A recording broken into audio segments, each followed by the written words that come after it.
Welcome to the Athena Wellness Podcast, the show that invites you to take a seat around the community fire and listen to stories that inspire. I'm your host, Kathy Robinson, author, coach, and founder of Athena Wellness, a company that helps you live well and live long so you can do the things that light you up with the people you love.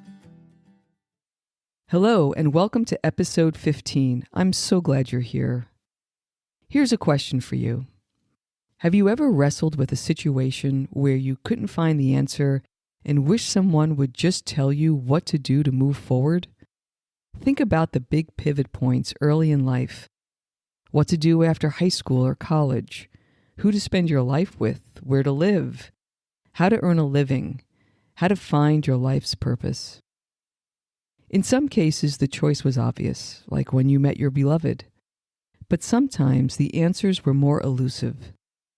Speaking for myself, as I took those steps forward earlier in life, I had no idea what the implications would be later on. I'm guessing many of you, like me, are not 22 anymore, and the major life decisions you have to make these days are more complex. They impact more people. Maybe you're carrying a little baggage that can sometimes get in the way. Or maybe life has turned upside down in some way and you find yourself in a place you don't recognize or don't understand. Today I'll be sharing what has been a great comfort to me over the decades to work through all of life's complexities. And as a bonus, it's also the simplest way I know to support and boost well-being, and that's through journaling. Part confidant, part sounding board, part traveling companion, going to the page has been my salvation. Whether you're a seasoned journaler or someone who is journaling curious, there's something for everyone in today's episode. And no, you don't need to consider yourself a writer. Today we'll cover what journaling for well-being is and why it works, how to do it, and how to strengthen the writer's muscle by going deeper on a topic. So sit back, take a nice long breath to ground yourself in presence, and let's get started. Before exploring what journaling is, let me say what it's not, and that is a diary. That word alone brings back memories of pre-teenage holiday gifts of a little hard-covered book, complete with lock and key. Mine was blue. That kind of writing is more about specific things that happened, recorded on specific days. Journaling is more expansive and feels like discovery.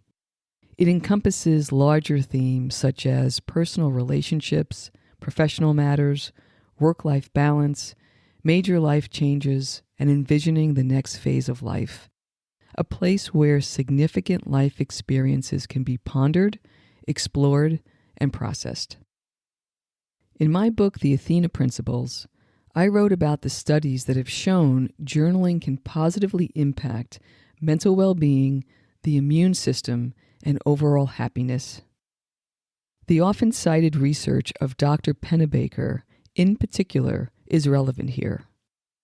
He created a process called expressive writing, where the writer connects with the underlying emotion of a chosen topic. He found it to be a powerful tool for healing and has stated that holding back thoughts and feelings can place people at risk for various levels of disease.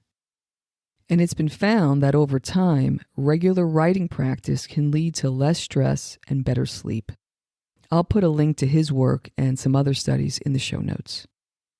In the Athena Principles, I also outlined 3 wellness practices that I incorporate in my coaching: writing, meditation, and positive action. The great thing about journaling is, when it's done with intention, journaling has the quality of all 3.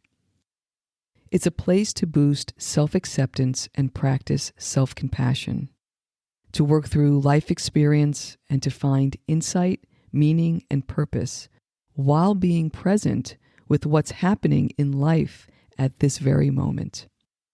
For example, journaling helped me shift my perspective and keep a positive outlook when I began exploring the possibility of leaving my long-term corporate career and striking out on my own.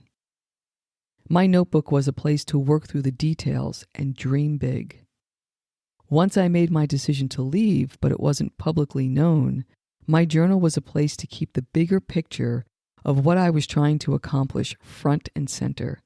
It made it easier to deal with the minor bumps that inevitably happen along the way.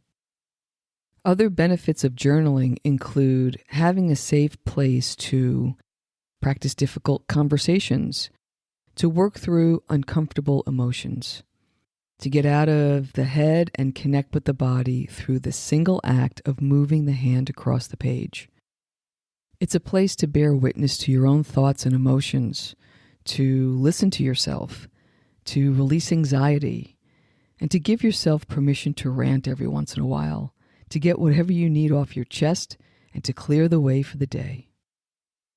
Along with all the wellness benefits, there's also something creative about having a place where you can capture what's important to you in any manner you choose.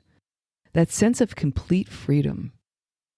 When I flip through old journals, I might see song lyrics, lines from poems, pictures, clippings, scraps of paper, lists, half fleshed out ideas, doodles, questions I was working through, goals and intentions, and page after page of prose.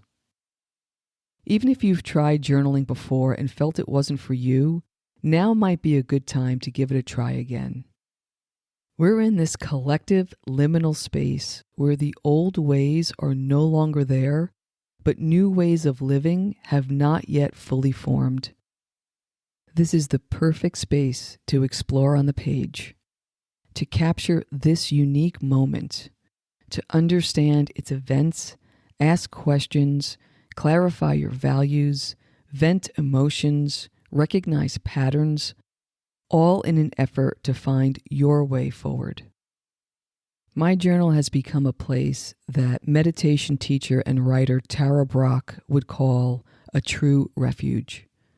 It's a place of absolute acceptance, where I can come to the page just as I am at any time. It's how I learned to trust myself, my instinct, my intuition. It's how I learned to speak the truth, my truth, what was right for me, which, at many times, was at odds with others. When I open up those old journals, it's like walking on a trail through my inner life over the years, this journey toward wholehearted living, of finding meaning and purpose and ways to make an impact. It's a safe space to dare, to dream, to go big in the privacy of the page before taking public action. And like any lasting, nurturing, nourishing relationship, with some tending and care, it flourishes and deepens. Before I get practical and share how to keep a journal or reinvigorate your practice if you already have one, I'd like to share a story. I secretly wanted to be a writer since I was a kid, escaping into our musty, unfinished basement with a pen and scraps of paper to scribble the dramas of the day. I tried a more formal attempt in college, taking a creative writing course in my freshman year. Even though I did well in the class, I didn't feel like a writer, nor did I care for how he took great pleasure in critiquing his students' work, or at least that's the way it felt to me. It wasn't until I began working in Manhattan after college that the urge to write started to surface again. During a morning commute on the 1 train, I glanced across the subway car to see a young man in his 20s writing in a worn leather journal. He was dressed in casual clothes, faded jeans, worn black Chuck Taylors, and an oversized gray pullover sweater. He had unkempt black hair and a beard with pale skin that hadn't seen sunlight in a while. As the train neared his stop, he finished his entry, closed the almost full journal, and wrapped the long leather string around it several times before stuffing it in his pack. I was entranced. I never saw him again, but there was nothing I wanted more than to hold a well-worn journal brimming with my own thoughts one day. At the time, I was in my mid-20s, working in a corporate environment, and could feel myself begin to wither as I sat in a drab, lifeless cubicle. During my lunch hour, I walked over to a music store and bought a small, spiral-bound notebook. Its pages were full of music staffs designed to hold the penciled notes of aspiring composers. It wasn't practical for the writing that I wanted to do, but I liked the feel of it. I returned to work with a takeout lunch and a rekindled dream to be a writer. The office was quiet. I opened the notebook and ran my fingers along the textured page. I could smell the stuffiness of the dusty music store on the paper. I picked up my pen to start my new career, but my mind was blank. I had no idea how to begin. I glanced up at my shelf and saw a dictionary. A plan was launched to find all the words that hummed to me, write them in my notebook, and then just rearrange them into a story. I opened the dictionary to the letter A and got to work. For days, I glowed as I sporadically scribbled microscopic words into my covert notebook when my colleagues were occupied by their work projects. I never made it out of the A's, but I still have that notebook. In fact, I have shelves of notebooks now dating back 3+ decades, all thanks to that young writer on the one train who sparked something for me and set me on a lifelong love affair with scribbling in notebooks. I share this story because, especially for the beginners or for those who have been blocked or discouraged from writing in some way, this is a skill and one I learned over time. What once was a deep longing is now the most natural thing in the world for me. It takes time to build writing muscle by consistently picking up a pen, just like it takes time to build physical muscle by consistently lifting weights. But very little is needed to build writing muscle. Just a pen, a notebook, and an unwavering willingness to tell the truth, your truth. So what do we need and how do we get started? My advice: keep the barrier low, especially for beginners. There are so many beautiful journals you can invest in, and it's been my experience that when I do, I'm hesitant to write in them because I feel like I have to write something to match its grandeur. That's why I recommend keeping it simple. A plain notebook and a pen is fine. After my first few music notation notebooks, I graduated to a spiral-bound notebook that you can find at a pharmacy or an office supply store. I used a Pilot ballpoint pen with a soft grip, and over time I began making cover art out of black and white photographs that I would photocopy and then meticulously affix to the cover with clear packing tape. They were these individual works of art. I also had and still have an affinity for the old-fashioned marble composition books, and I still love using them. In fact, I have an orange one that I use for this podcast. If you already have a journaling practice and you're looking for a creative spark, you may want to try an inexpensive sketch tablet with paper that can handle something other than a pen, someplace that you can add photos or maybe do a collage, add stickers or colored ink and drawings. But now here comes the fun part. How do we actually journal? And I only have 2 rules. I date the entry and I write by hand. That's it. Open the notebook, date the page, and go. Free write. Give no thought to neatness or grammar or whatever flows out of your pen. Just keep going. And I know that's easier said than done. So I have a few things here for you to consider, especially if you're new to this. The first is prompts. The easiest way to get your writing session started is to begin with something you sense or an emotion you feel. For example, I might start with the sound of the rain hitting the roof or an image from a dream that I had, like the one years ago when I was standing in full scuba gear contemplating whether or not to jump into dark water at night. So if you need a little help, You can keep a list of memory prompts like this in the back of your notebook as they occur to you. For example, listening to records and transistor radios when I was a kid. Daily commutes into New York City circa 1980s. My grandmother's hands covered in flour. The first cross-country road trip I took in my van. My first trip to Asia when I was in my early 20s. You can also print out a list of writing prompts or questions from an internet search that are more general. For example, I remember. You can write that phrase and then write what comes to mind. When you come to a stopping point, write I remember again and pick up on another thread. At some point, there'll be liftoff and you'll leave that prompt behind and get into your own flow. Prompts can be an object in the room, a dream, a photo, a memory, maybe a poem, or something that you're sensing, a sight, a smell, a texture, a sound, a taste. It could be a quote. There have been times when I've just opened a book to a random page and read a passage. You might see something in nature.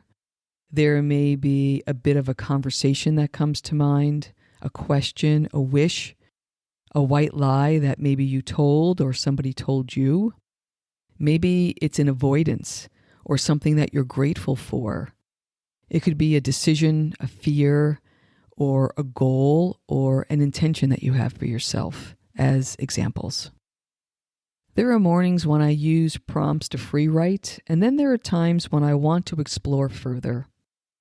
If I feel that there's more of a distinct feeling on something specific that I'd like to explore, on those mornings I'll write what I call a vignette. Vignettes are defined as a short, descriptive scene that captures a single moment or a defining detail about a character, which can be yourself, an idea, or an element of a larger story, which can be your life. To try this type of writing, you can set the timer on your phone, say for 10 minutes, and write until the timer sounds. Focus on describing the scene through the senses, and focus on the details that have the most heat. Another powerful journaling technique that I use is questions, to use those as a starting point. If you need some inspiration, try a book that I found earlier this year that I love. It's called Spark Change, 108 Provocative Questions for Spiritual Evolution, and I'll put a link to that in the show notes. There are lots of ways of working with questions. You can dialogue with them, address them in the third person to get some distance, write an unsent letter, or use it to spark a memory. You can use questions to examine your values and beliefs, to work through a point of view, and it's also helpful to use questions when you feel like you want to change the script of an old story that you've been carrying around. A way to make some sense of it and to accentuate the positive of going through such a situation. The last thing I'll share on how to get started with journaling is on consistency.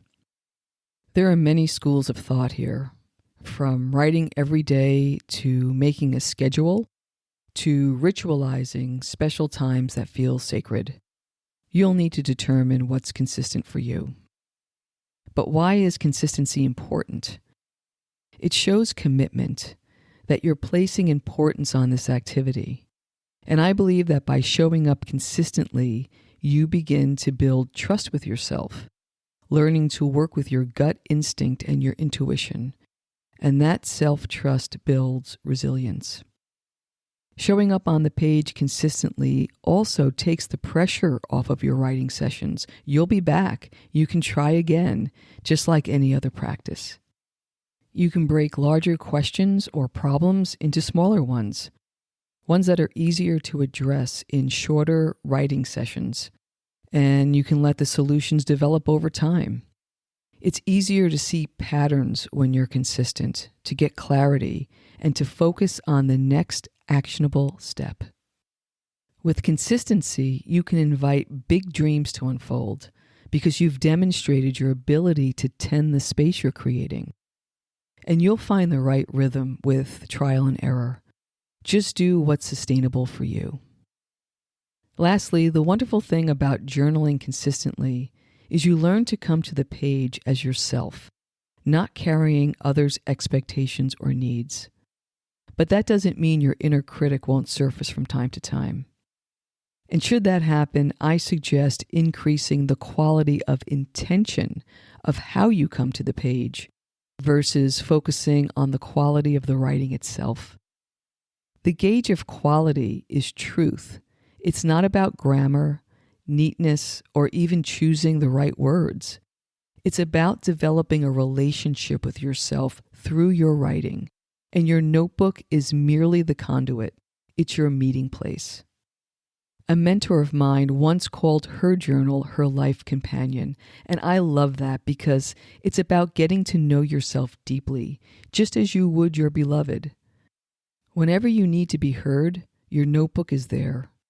It travels well and it's available 24/7 for whatever you choose to delve into, to confront, to create, to purge, to visualize, to accept, to play, or to dare. To explore who you are and to dream up who you want to be. Now let's talk about going vertical. So you've established a practice and you're writing consistently. At some point, a particular topic may become so compelling that you want to explore it further. For example, around my 50th birthday, I began to reimagine what midlife could be for me. A recurring theme that came up in my writing was life beyond corporate, which led me to a whole series of experiments and little passion projects.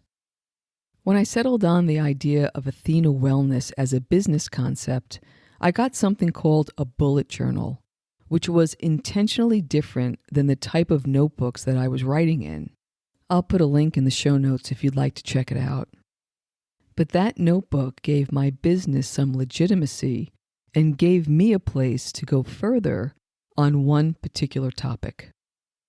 I've heard of journalers who do this if they're on a healing journey of some sort, or have split with a significant other and want to keep that emotional processing in one place.